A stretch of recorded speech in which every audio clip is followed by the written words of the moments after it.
ಚಿಕ್ಕಬಳ್ಳಾಪುರದ 45 ಮಂದಿ ಹೈನು ರೈತರನ್ನು ಗುಜರಾತ್ ಪ್ರವಾಸಕ್ಕೆ ಚಿಮುಲ್ನಿಂದ ಇಂದು ಕಳುಹಿಸಲಾಯಿತು. 45 ಮಂದಿ ಹೈನು ರೈತರು ಮತ್ತು ಡೇರಿಗಳ ಅಧ್ಯಕ್ಷರು, ಕಾರ್ಯದರ್ಶಿಗಳು ತೆರಳಿದ್ದು, ಒಟ್ಟು 7 ದಿನಗಳ ಕಾಲದ ಪ್ರವಾಸ ಉಚಿತವಾಗಿಯೇ ಚಿಮುಲ್ ಆಯೋಜಿಸಿದೆ.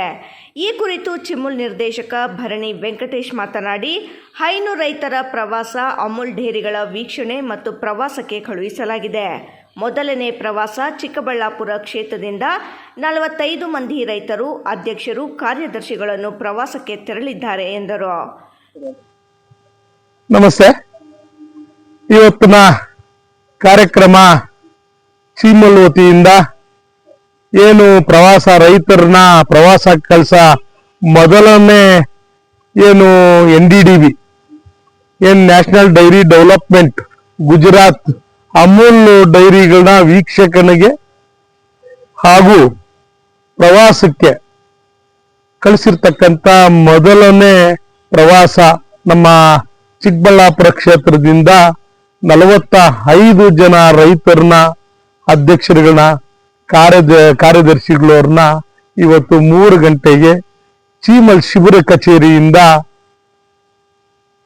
ಗುಜರಾತ್ಗೆ ಟ್ರಿಪ್ ಹೋಗಿದ್ದಾರೆ. ಏನು ಬಹುಮುಖ್ಯವಾಗಿ ರೈತರು ನಮ್ಮಲ್ಲಿ ಏನು 1,27,00,000 ಲೀಟರ್ ಹಾಲು ಉತ್ಪಾದನೆ ಆಗ್ತಾ ಇದೆ. ನಮ್ಮ ರಾಜ್ಯದ ಹೈನುಗಾರಿಕೆ ಯಾವ ರೀತಿ ಇದೆ, ಇದೇ ನಮ್ಮ ರೈತರು ಗುಜರಾತ್ ವೀಕ್ಷಣೆಗೆ ಹೋಗಿ ಅಲ್ಲಿ 2 ಕೋಟಿ ಚಿಲ್ಲರೆ ಹಾಲು ಬರ್ತಕ್ಕಂಥ ರಾಜ್ಯ ಕೂಡ ಬಹಳ ದೊಡ್ಡ ಒಕ್ಕೂಟ ಅಮೂಲ್ ಒಕ್ಕೂಟ. ಗುಜರಾತ್ಗೆ ಪ್ರವಾಸ ಹೊರಟ ಹೈನು ರೈತರು ಜಿಲ್ಲೆಯಲ್ಲಿ ಇರುವ ಹೈನು ಉದ್ಯಮ ಮತ್ತು ಗುಜರಾತ್ನಲ್ಲಿರುವ ಅಮೂಲ್ ಹಾಲು ಒಕ್ಕೂಟದ ಪರಿಶೀಲನೆ ಮಾಡಲಿದ್ದಾರೆ. ಅಧ್ಯಯನದ ಪ್ರವಾಸ ಇದಾಗಿದ್ದು, ಹೈನೋದ್ಯಮದಲ್ಲಿ ರಾಜ್ಯಕ್ಕೂ ಮತ್ತು ಗುಜರಾತ್ಗೆ ಇರುವ ವ್ಯತ್ಯಾಸಗಳು, ಸಂಸ್ಕರಣೆ ಇತ್ಯಾದಿ ವಿಚಾರಗಳ ಬಗ್ಗೆ ಮಾಹಿತಿ ಪಡೆಯಲಿದ್ದಾರೆ. ಒಂದು ಕ್ಷೇತ್ರಕ್ಕೆ 3 ಪ್ರವಾಸ ಕಳುಹಿಸಲಾಗುತ್ತಿದೆ.